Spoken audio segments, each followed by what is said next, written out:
BNP চুপচাপ হয়ে গেছে, তাহলে বুঝবেন ওই 1.5 ঘন্টার মধ্যে কি হয়েছিল। না, সম্পর্ক বদলে গেল একটি বৈঠকে। এই বৈঠকের মাঝে যা নিয়ে 3 দিন ধরে আলোচনা আপনিও করছেন বিভিন্ন জায়গায়, আমরা এই নির্বাচনের একটি সম্ভাব্য সময় ঘোষণা ছাড়া আর কি কিছু পেলাম? বাকি সবই তো ধারণার কথা আমরা বলছি। কি পাইছেন কি পান নাই এটা সবচেয়ে ভালো বলতে পারবে বিএনপি নিজে।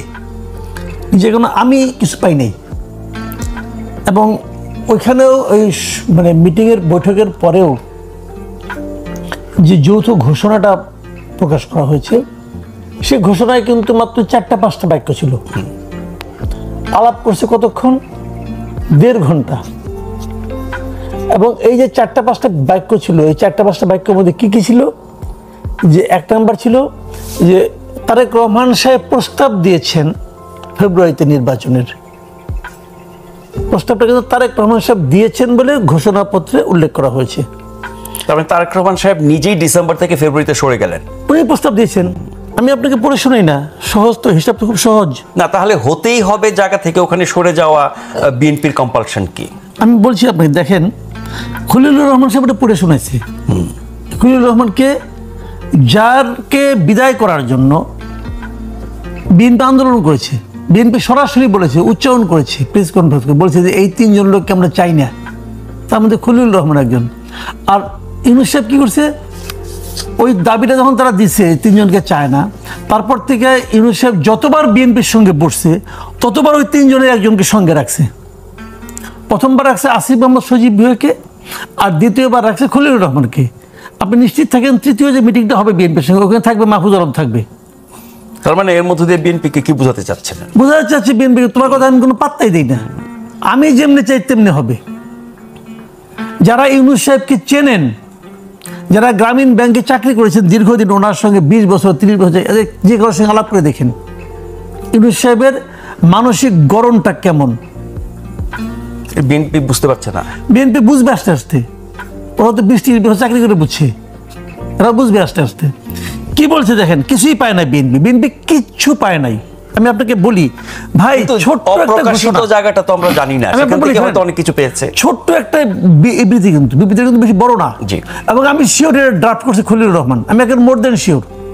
আমি জানি না যদিও শিওর দিতে পারবো না, কিন্তু আমার কাছে মনে হয় ভাবভঙ্গি দেখে, কারণ এই পুরো বিবৃতিটা হলো ইউনূস সাহেবের পক্ষে যায় বিবৃতিটা। আমি আপনাকে পড়ে শুনে, বেশিক্ষণ লাগবে না ভাইয়া। জি। ডক্টর ইউনূস ওখানে কি বলা হয়, অত্যন্ত সৌহার্দ্যমূলক পরিবেশে অধ্যাপক ইউনূস ও তারেক রহমানের বৈঠক অনুষ্ঠিত হয়। আমি কিন্তু পড়ে শোনাচ্ছি ওখানে কি আছে। তারেক রহমান প্রধান উপদেষ্টার কাছে আগামী বছরের রমজানের আগে নির্বাচন আয়োজনের প্রস্তাব করেন। যারা এখানে ডিসেম্বরের মধ্যে নির্বাচনের জন্য আন্দোলন করছিলেন যে বিএনপি, তাদের শীর্ষ নেতা নিজে থেকে প্রস্তাব করেছেন। এটা কি উনি আইসি প্রস্তাব করেছেন? করেন না, কিন্তু কিছু আলোচনা কিন্তু হয়েছে, আরো হয়তো বার্গেনিংও হয়েছে, কিন্তু ওটা কিন্তু ঘোষণায় নাই। বিবৃতিতে খেলে এইটুকু আছে, বিবৃতি যেটা আছে এটা হলো তারেক রহমান প্রস্তাব করছে, খেয়াল করেন। আচ্ছা, দলের চেয়ারপারসন খালেদা জিয়াও মনে করেন ওই সময় নির্বাচন অনুষ্ঠিত হলে ভালো হয়। প্রধান উপদেষ্টা বলেন, এবার শুনেন, খুব মন দিয়ে শুনেন, প্রধান উপদেষ্টা বলেন তিনি আগামী বছরের এপ্রিলের প্রথমার্ধের মধ্যে নির্বাচন অনুষ্ঠানের ঘোষণা দিয়েছেন। উনি ঘোষণা দিয়েছেন, এটা নতুন করে বলা দরকার কি? আগেরটা কই বিএনপি তো বলে নাই যে বিএনপি যে ডিসেম্বরে নির্বাচন চায়, ওটা তো লেখা নেই এখানে। প্রধান উপদেষ্টাটা লেখা হয়েছে, উনি বলেছেন এটা। তারপরে কি বলছেন? সব প্রস্তুতি সম্পন্ন করা গেলে, মাথায় রেখেন এই শব্দটুকু, সব প্রস্তুতি সম্পন্ন করা গেলে 2026 সালে রমজান শুরু হওয়ার আগের সপ্তাহেও নির্বাচন আয়োজন করা যেতে পারে। মানে সব প্রস্তুতি সম্পন্ন হইলে নির্বাচন হবে তা কিন্তু বলে নাই, হতে পারে, করা যেতে পারে। আবার তারপরে কথা আছে, সেক্ষেত্রে কি সেই সময়ের মধ্যে সংস্কার ও বিচার বিষয়ে পর্যাপ্ত অগ্রগতি অর্জন করা প্রয়োজন হবে। কিন্তু এটাও কিন্তু শেষ করে। সেক্ষেত্রে এই দুই ক্ষেত্রে অগ্রগতি কতখানি হওয়াটা প্রয়োজন। কিভাবে করবে, কে করবে, কে প্রয়োজন মিটাবে, আপনি না আমি নাকি তারেক রহমান? সংস্কার ও বিচারের ক্ষেত্রে পর্যাপ্ত অগ্রগতি সম্পন্ন করার দায়িত্ব কি তারেক রহমানের? নিশ্চয়ই না। নাকি আমাদের আপার? তাও তো না। বিএনপিরও না, কার সরকারের, সরকারের কি আছে, ইউনূস সাহেব আছে। মানে ইউনূস সাহেব যদি এই কাজগুলি করতে পারে তাহলে রমজানের আগের সপ্তাহেও হতে পারে। ইউনূস সাহেব যদি করতে না পারে, কিন্তু এই পুরো বিবৃতির যে ভাষা, এটা কি যৌথ বিবৃতি নাকি একপাক্ষিক বিবৃতি? এটা যৌথ বিবৃতি। যৌথ বিবৃতি বলা হচ্ছে, কন্টেন্ট। কেন ওই পাশে তো আমির হোসেন মাহমুদ চৌধুরী বসে আছিলেন, উনি বলছেন আমরা সম্পূর্ণ সন্তুষ্ট। হ্যাঁ, এই বিবৃতি পাঠ ওই বিবৃতি ওনারা পড়ে ওটাতে একমত হয়েছেন।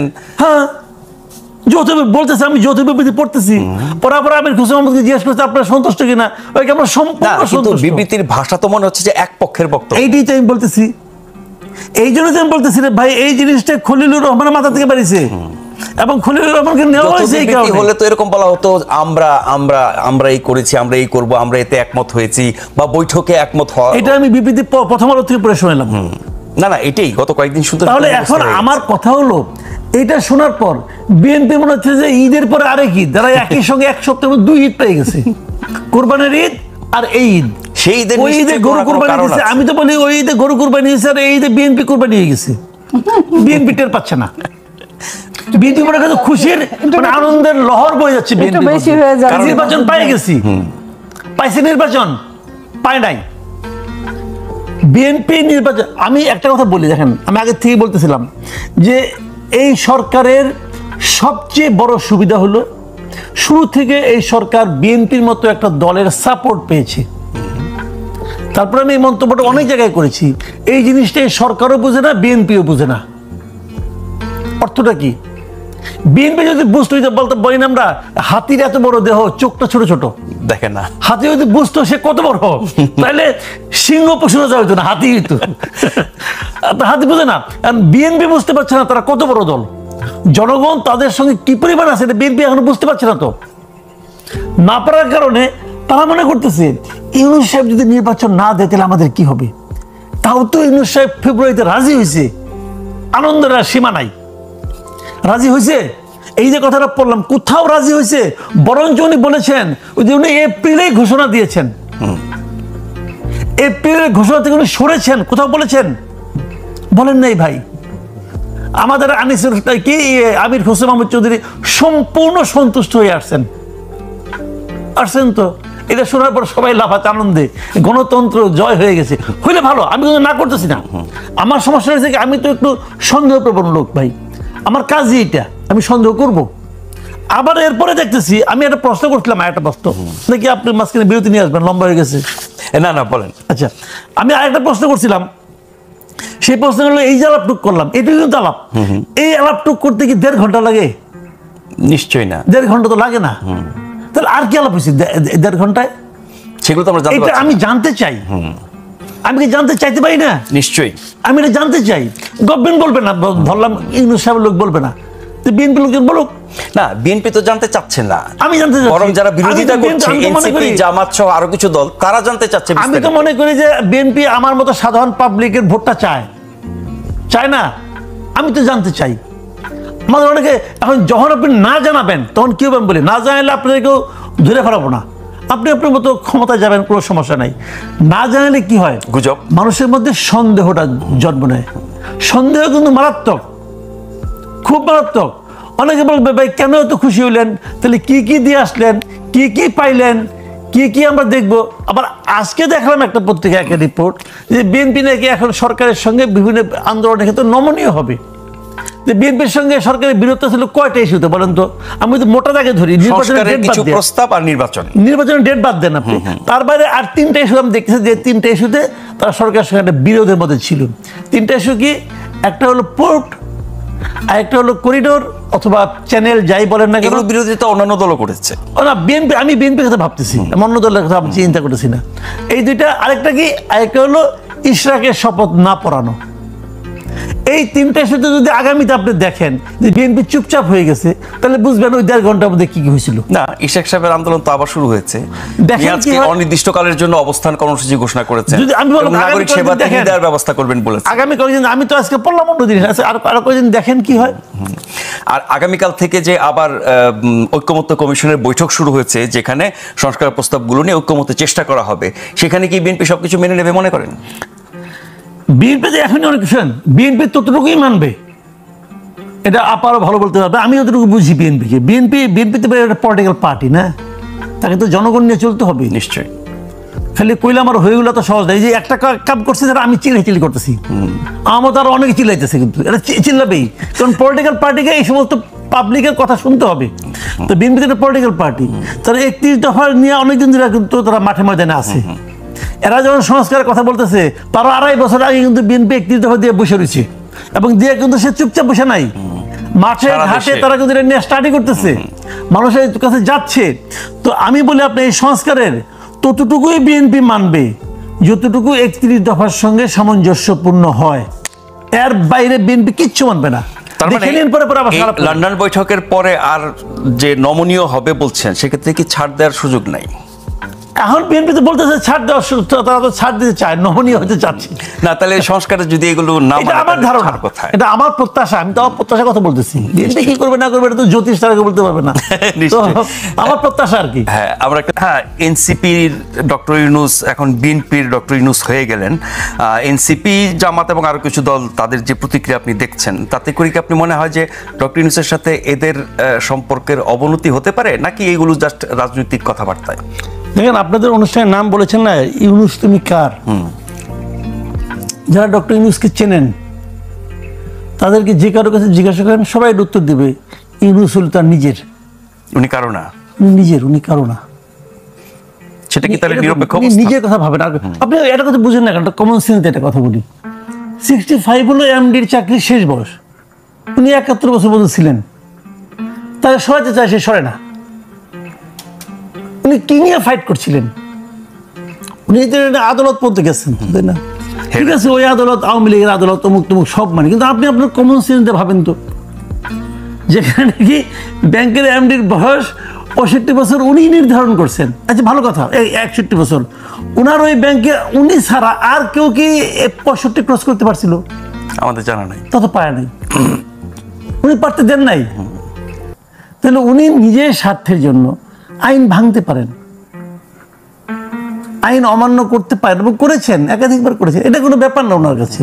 এখানে উনি মনে করেন যে আমি হলাম একমাত্র ব্যক্তি, অপরিহার্য ব্যক্তি, আমার কথা নেই। আপনি বলেন তো, এপ্রিলে উনি যে ডেটটা ঘোষণা করেন, আপনার কাছে ভাবেন একটা, মানে 2 দিন আগে উনি সমস্ত পলিটিক্যাল পার্টি নিয়ে মিটিং করলেন।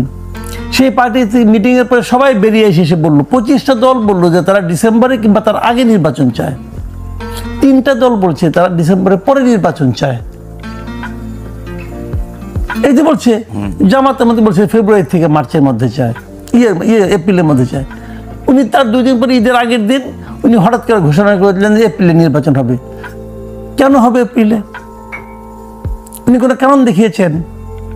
উনি বলেছেন যে তাহলে এই পলিটিক্যাল পার্টির সঙ্গে আলোচনা করে লাভ কি? উনি তো কারো কথা শুনলেন না। উনি যদি ওইভাবে ধরি, তাহলে উনি জামাতের কথা শুনলেন, আর কারো কথা শুনলেন না। উনি ঘোষণা করেছেন, এবং এই যৌথ বিবৃতির মধ্যে সেই জামাতের কথাই আছেন, যৌথ বিবৃতির মধ্যে ওই একই কথা আছে যে উনি ঘোষণা করেছেন এই প্লেন নির্বাচন। উনি কেন ঘোষণা করবেন? শুনেন, প্রধানমন্ত্রী দেশ চালায়। আগে শেখ হাসিনা আমলে দেখতাম, শেখ হাসিনা বলতো যে দেশটা আমার বাপের, বলতো না, বলতো দেশটা আমার বাপের। কারণ বাপের দেশ, সে যা ইচ্ছে তাই করো, আপনি আমি কে? আপনি আমি তো কেউ না। এটা কি কোনো গণতান্ত্রিক রাষ্ট্রের নমুনা হতে পারে?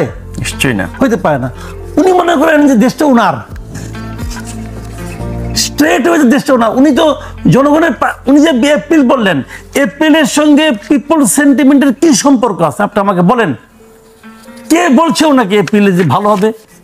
অথবা উনি কার সঙ্গে আলাপ করে কথাটা বললেন? কোন বিবেচনা ব্যাখ্যা দিয়েছেন?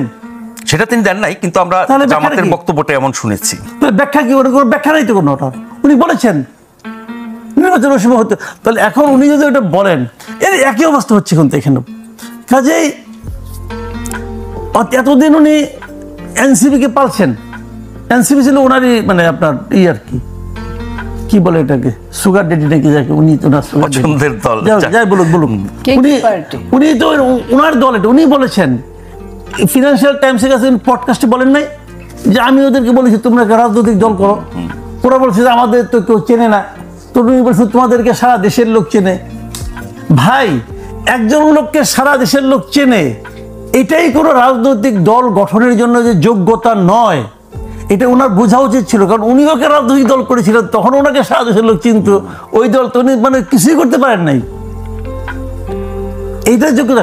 যোগ্যতা হলো যে দলটা সারা দেশের মানুষের পালস বুঝতে পারে, কেবলমাত্র তারাই পলিটিক্যাল পার্টি করতে পারবে, সেই পার্টিটাই টিকবে, যা নাকি সংখ্যাগরিষ্ঠ মানুষের পালসটাকে ফিল করতে পারবে, তাদের প্রত্যেকটা কথায় মানুষের সে আবেগ, অনুভূতি, চিন্তার প্রতিফলন ঘটবে। সেটাই হলো জনমুখী একটা পলিটিক্যাল পার্টি। পারে না এনসিপি। এনসিপি তো নিজের কথা কয়, গাইড জোরে কথা বলতো। এনসিপির লিডারদের কথাবার্তা, আচার আচরণ, ব্যক্তিগত জীবনযাপন, এগুলি সব মিলে কিন্তু মানুষ তাদেরকে পছন্দ করে নাই শেষ পর্যন্ত।